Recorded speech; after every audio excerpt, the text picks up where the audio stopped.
Rashtrawadi Congress party के नेता महेश जाधव ने पत्रकारों से बातचीत के दौरान शिंदे सरकार पर गंभीर सवाल उठाए। उन्होंने पूछा 20 करोड़ की निधि आखिर आई कहां से। इसके साथ ही उन्होंने बीएमसी और पीडब्ल्यूडी विभाग पर लापरवाही के आरोप लगाए। उनका कहना है कि शिवाजी चौक में स्थित छत्रपति शिवाजी महाराज की प्रतिमा का रखरखाव ठीक से नहीं किया जा रहा है। जाधव ने आरोप लगाया कि 1 मई को प्रतिमा पर चढ़ाया गया फूलों का हार सड़ चुका था, लेकिन उसे हटाने और विधि पूर्वक विसर्जित करने की जिम्मेदारी किसी ने नहीं ली। उन्होंने सवाल उठाया कि जब इतनी साधारण बातों को नजरअंदाज किया जा रहा है तो फिर करोड़ों की निधि का इस्तेमाल कैसे हो रहा है। मला सांगायला खेद वाटते। मी महानगरपालिकेकडे सातत्याने पाठपुरावा करतो, म्युनिसिपल कमिशनरकडे सातत्याने पाठपुरावा करतो, पीडब्ल्यूडी कडे सातत्याने पाठपुरावा करतो। मी म्हटलं हे सगळ्या ज्या काही गव्हर्नमेंटच्या अंगीकृत संघटना बोला किंवा एस्टॅब्लिशमेंट म्हणा किंवा ऍडमिनिस्ट्रेशन म्हणा, परंतु बीएमसी कडे म्हटलं तर बीएमसी म्हणते ना आमचा काही संबंध नाही त्याच्याशी, आमचा संबंध फक्त मैदानाशी आहे, हे बाकी इस्टेटची आहे, इस्टेटवाले म्हणतात। त्यानंतर पीडब्ल्यूडी कडे पाठवतात, पीडब्ल्यूडीला आम्ही सातत्याने पाठपुरावा करतो, पण पीडब्ल्यूडी त्याच्याकडे जरा सुद्धा लक्ष देत नाही।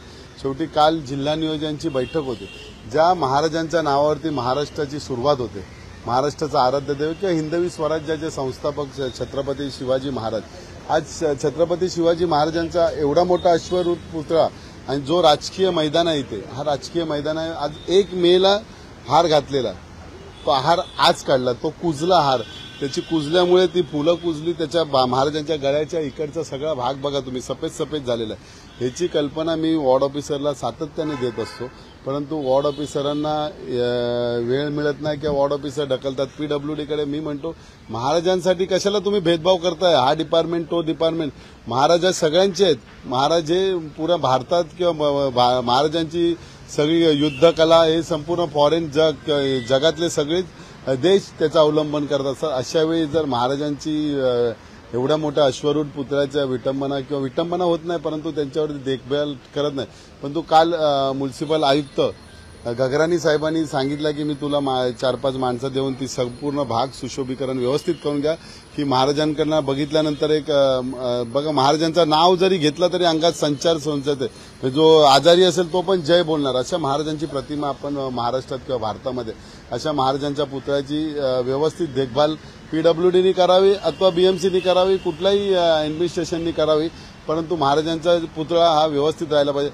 ह्या ठिकाणी महाराजांच्या पुतळ्याच्या इथे कॅमेरा सुद्धा नाहीये व्यवस्थित, तो कॅमेरा तिथे बसवा, कुठे कोणतरी माथेफिरू येतो, विटंबना करतो, ते विटंबना झाली नाही पाहिजे, त्यासाठी कॅमेरा प्रत्येक, मी तर काल जिल्हा नियोजन जिथे जिथे पुतळे किंवा जिथे जिथे स्मारक झाले तिथे प्रत्येक ठिकाणी महानगरपालिके अथवा स्टेट गव्हर्नमेंटनी महाराष्ट्र सरकारने प्रत्येक ठिकाणी कॅमेरा लावा आणि त्याचा एक्सेस त्या स्थानिक पोलीस स्टेशनना द्यावा, अशी मी त्यांना काल विनंती केली। कालच्या डीपीडीसीच्या बैठकीमध्ये देखील आपण निधीचा मुद्दा उपस्थित केला गेला होता, यामध्ये माजी आमदाराला 20 कोटी रुपये मिळतात, तर कशा प्रकारे कसं काय मिळू शकतं निधी हा प्रकार आहे। तर काल आम्ही एकनाथ शिंदे साहेबांना विचारलं, पण एकनाथ शिंदे साहेबांनी त्याच्यावरती काय एवढा उत्तर दिला नाही, फक्त कलेक्टर मॅडमना विचारलं काय निधी दिलाय का, ते म्हणाले निधी दिला नाही।